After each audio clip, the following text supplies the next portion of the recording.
Acerca del alma, de Aristóteles. Libro segundo, capítulo cuarto, en que Aristóteles analiza la facultad nutritiva intercalando en este análisis una amplia e interesante digresión sobre el alma como causa.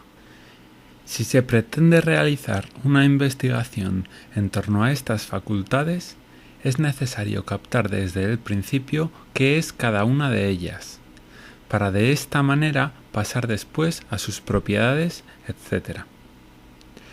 Pero si ha de decirse qué es cada una de ellas, por ejemplo, qué es la facultad intelectiva o la sensitiva o la nutritiva, antes aún habrá de definirse qué es inteligir o sentir. Los actos y acciones son, en efecto, anteriores a las potencias desde el punto de vista de la definición. Pero si esto es así, antes aún que los actos habrán de quedar definidos sus objetos. Por este motivo habría, pues, que tratar primero acerca de estos, por ejemplo, acerca del alimento, lo sensible y lo inteligible. Esto aclarado, hablaremos en primer lugar acerca de la nutrición y la generación, ya que el alma nutritiva se da, además de en los animales, en el resto de los vivientes y constituye la potencia primera y más común del alma. En virtud de ella, en todos los vivientes se da el vivir, y obras suyas son el engendrar y el alimentarse. Y es que para todos los vivientes que son perfectos, es decir, los que ni son incompletos ni tienen generación espontánea, la más natural de las obras consiste en hacer otro viviente semejante a sí mismos. Si se trata de un animal, otro animal, y si se trata de una planta, otra planta, con el fin de participar de lo eterno y lo divino, en la medida en que les es posible. Todos los seres, desde luego, aspiran a ello, y con tal fin realizan cuantas acciones realizan naturalmente. La palabra fin, por lo demás, tiene dos sentidos, objetivo y subjetivo. Ahora bien, puesto que les resulta imposible participar de lo eterno y divino a través de una existencia ininterrumpida, ya que ningún ser sometido a corrupción puede permanecer siendo el mismo en su individualidad, cada uno participa en la medida en que le es posible, unos más y otros menos. Y lo que pervive no es él mismo, sino otro individuo semejante a él, uno no en número, sino en especie. Por otra parte, el alma es causa y principio del cuerpo viviente. Y por más que las palabras causa y principio tengan múltiples acepciones, el alma es causa por igual según las tres acepciones definidas. Ella es, en efecto, causa en cuanto principio del movimiento mismo, en cuanto fin y en cuanto entidad de los cuerpos animados. Que lo es en cuanto entidad es evidente. La entidad es la causa del ser para todas las cosas. Ahora bien, el ser es para los vivientes el vivir, y el alma es su causa y principio. Amén de que la entelequia es la forma de lo que está en potencia. Es evidente que el alma es también causa en cuanto fin. La naturaleza, al igual que el intelecto, obra siempre por un fin, y este fin constituye su perfección. Pues bien, este no es otro que el alma en el caso de los animales, de acuerdo con el modo de obrar de la naturaleza. Todos los cuerpos naturales, en efecto, son órganos del alma, tanto los de los animales como los de las plantas, lo que demuestra que su fin es el alma. La palabra fin, por lo demás, tiene dos sentidos: objetivo y subjetivo. Por último, el alma constituye también el principio primero del movimiento local, si bien tal potencia no se da en todos los vivientes. También la alteración y el crecimiento existen en virtud del alma. En cuanto a la sensación, parece ser un cierto tipo de alteración, y ningún ser que no participe del alma posee sensaciones. Lo mismo ocurre en el caso del crecimiento y envejecimiento, que nada envejece ni crece naturalmente a no ser que se alimente, y nada a su vez se alimenta a no ser que participe de la vida. Por cierto, que Empédocles no atinó en la explicación de este proceso, al afirmar que las plantas crecen hacia abajo al crecer las raíces, porque tal es el lugar al que naturalmente se mueve la tierra, y hacia arriba porque este es el lugar al que naturalmente se mueve el fuego. No interpreta acertadamente el arriba y el abajo, ya que el arriba y el abajo no son lo mismo ni para cada uno de los seres, ni para el universo como conjunto. Antes, al contrario, lo que es la cabeza para los animales, eso son las raíces para las plantas, si es que hemos de considerar idénticos por sus funciones a órganos que son diversos. Pero además, ¿qué es lo que mantiene unidos al fuego y a la tierra a pesar de que se mueven en sentido opuesto? Pues se disgregarían a no ser que haya algo que lo impida. Pero si lo hay, eso será el alma, causa del movimiento y de la nutrición. Otros opinan que la naturaleza del fuego es, sin más, la causa de la nutrición y del crecimiento, puesto que, a lo que se observa, es el único entre todos los cuerpos o elementos que se nutre y crece. De ahí que alguien pueda opinar que también es él el que realiza tal función en las plantas y animales. Sin embargo, es en cierto sentido con causa, pero no causa sin más.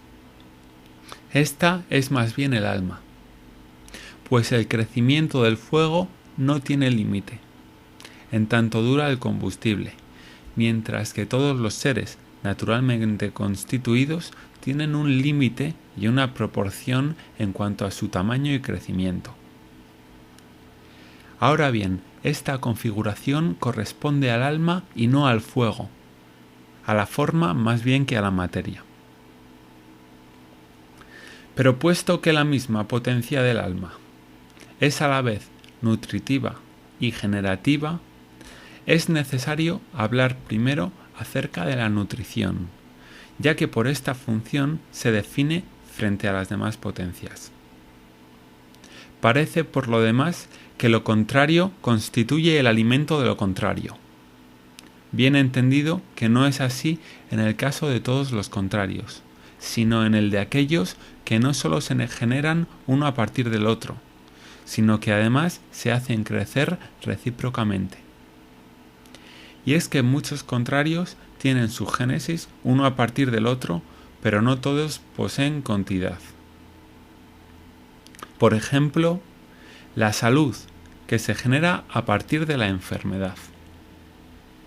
Es manifiesto, por otra parte, que ni siquiera todos los contrarios que poseen cantidad se alimentan recíprocamente del mismo modo, pues si bien el agua es alimento del fuego, el fuego, a su vez, no alimenta al agua.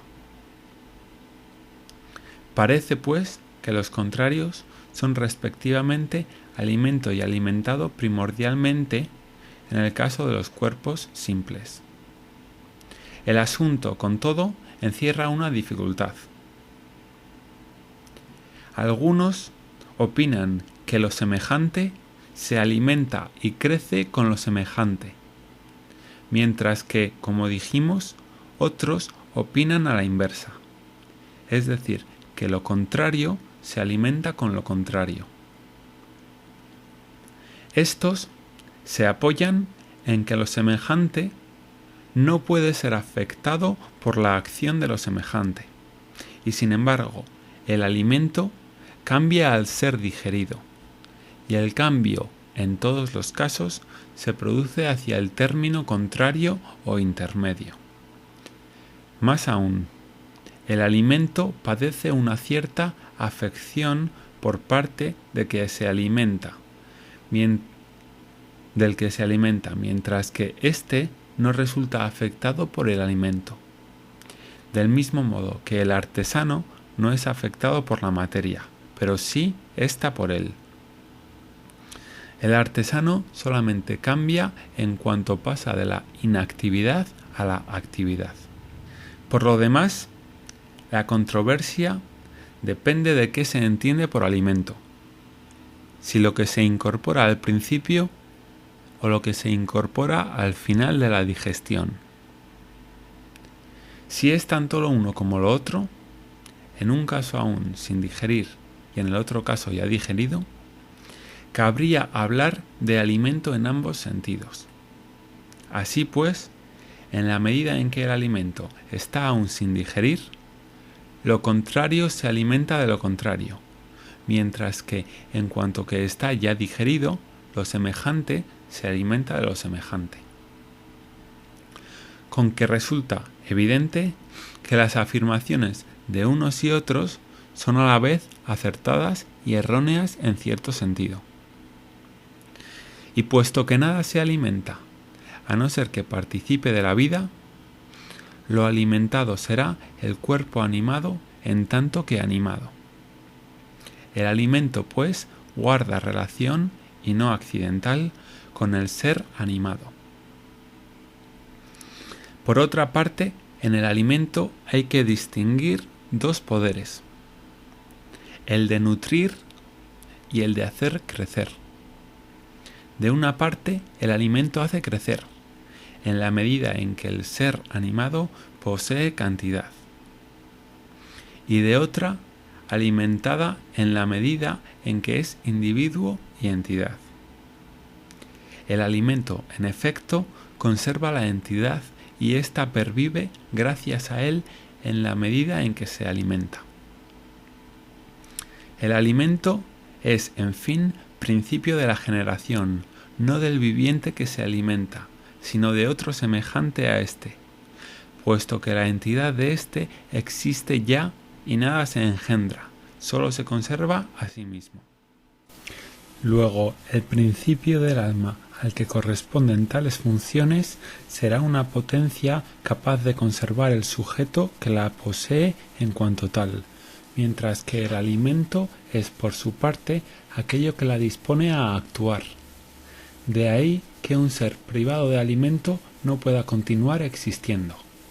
Y puesto que intervienen tres factores, lo alimentado, aquello con lo que se alimenta, y el principio alimentador, el principio alimentador es el alma primera, lo alimentado es el cuerpo que la posee y por último, aquello con que se alimenta es el alimento. Y como lo correcto es, por lo demás, poner a cada cosa un nombre derivado de su fin, y el fin, en este caso, es engendrar otro ser semejante, el alma primera será el principio generador de otro ser semejante. Por último, la expresión aquello con que se alimenta puede entenderse de dos maneras, lo mismo que aquello con que se gobierna un barco, la mano y el gobernalle, este que mueve y es movido, aquella que mueve únicamente. Ahora bien, todo alimento ha de encerrar necesariamente la posibilidad de ser digerido, siendo lo caliente el factor que realiza la digestión. De ahí que todo ser animado posea calor vital. Queda pues expuesto en líneas generales qué es la alimentación. No obstante, habrán de hacerse ulteriores aclaraciones en torno a ella en los tratados pertinentes.